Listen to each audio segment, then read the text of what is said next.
ওই মুহাম্মাদের সঙ্গে নূরের নবী রাহমাতুল লিল আলামিনের সঙ্গে বেয়াদবি করার কারণে তার নামটা আমি তাওরাত কিতাব থেকে কাটার কারণে আজকে আমি গুলশান বয়ে গেছি। আমি তোর কাছে ক্ষমা চাই, আমাকে তুই মারিস না। আমি তোর কাছে ক্ষমা চাই রে আবু জেহেল, আমার গায়ার বাড়ি মারিস না। আমি সহ্য করতে পারি না। মারবি, আমার নবীর কাছে ক্ষমা চাওয়ার পরে আমার নবী যদি ক্ষমা করে দেয় এরপরে আমাকে দুনিয়া থেকে বিদায় কর। একটা সুযোগ দে রাসূলের রওজা, রাসূলের কাছে যাওয়ার একটা সুযোগ করে দে। আবু জেহেল ডাক দে লোকজনের বলে, তোমরা কে কোথায় আছো, লাঠি নিয়ে আসো। আরে মুহাম্মদ সাপ পাঠাইছে আমারে মারার জন্য, আর সাপ বলে ওরে মারতে বারণ করে। একে তো সারা যাবে না, জলদি আয়, লাঠি নিয়ে আয়। লাঠি দিয়া পিটাইয়া আবু বাদানরে কি করলেন, হারেসকে পিটাইয়া হাড্ডি গুড্ডি ভেঙে দিলেন। হারেস চোখের পানি ছেড়ে কান্দার বলে, হারেস ডাকতে বলে, আবু জেহেল রে, আর আমি সইতে পারি না। আমি অভিশপ্ত হয়ে মারা যদি যাই রে, আল্লাহর আদালতে আমি কি জবাব দিব? আবু জেহেল রে, তোরে অনুনয় বিনয় করি আমারে মারিস না, আর পারছি না, আর সহ্য করতে পারছি না, আমাকে মারিস না। একটা বার সুযোগ দে, রহমতের নবীর কাছে ক্ষমা চার একটা সুযোগ আমারে করে দে। আরে একটা সুযোগ যদি আমি পাই রে, ওই নবীর কদমের মধ্যে ক্ষমা পার একটা সুযোগ আমারে করে দে। আবু জেহেল পিটাইয়া মারি ফেললেন, সাপটাকে মারলেন। মারা পার হারেস নেই, এ মুসলমান, গুই সাপটারে পুড়াইয়া এবার কি করলেন, আগুনে তারে পুড়াইলেন।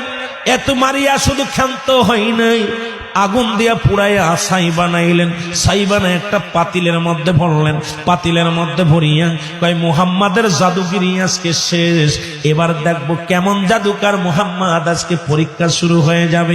এবার সাপটারে পুড়াইয়া ছাই বানাইয়া নিয়ে একটা পাতিলের মধ্যে নিয়ে নবীজির দরবারে চলে গেলেন। ডাকতে বলে, এ মুহাম্মদ সাল্লাল্লাহু আলাইহি ওয়াসাল্লাম, ডাকতে বলে, এ মুহাম্মদ, আব্দুল্লাহর বেটা মুহাম্মদ, শোনো, আমার এই পাতিলের মধ্যে কি আছে যদি বলে দিতে পারো, আমি এক বাক্যে বলতেছি, আমি আবু জেহেল কালেমা পড়ে মুসলমান হয়ে যাব।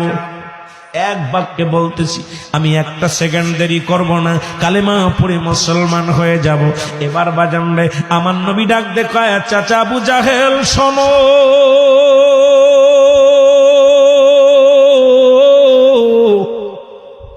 ওই পাতিলের মধ্যে কি আছে যদি পাতিল থেকে আওয়াজ বাইর হয়, তুমি কি কালেমা পড়বা?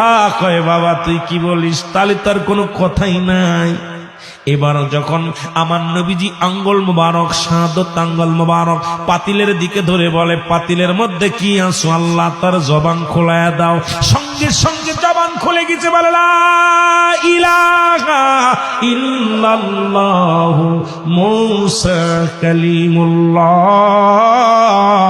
কারণ আমি হলাম মুসা নবীর উম্মত, আমি হারেস মুসা নবীর উম্মত। সঙ্গে সঙ্গে ডাকতে বলে, হুজুর, আমি গুইসাপ হয়ে গেছি আপনার নামের সঙ্গে বেয়াদবি করার কারণে। আমি মাপ চাওয়ার জন্য মুসা আলাইহিস সালামের কাছে দরখাস্ত করেছিলাম।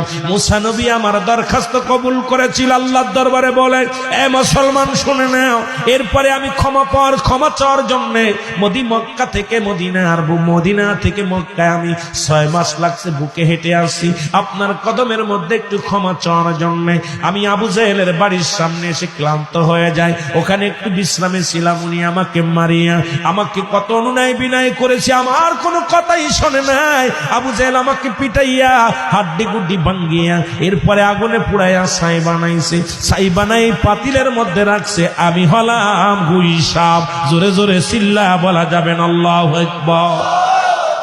এর আবু জেহেল সঙ্গে সঙ্গে পাতিলটা ফেলে দিছে রে।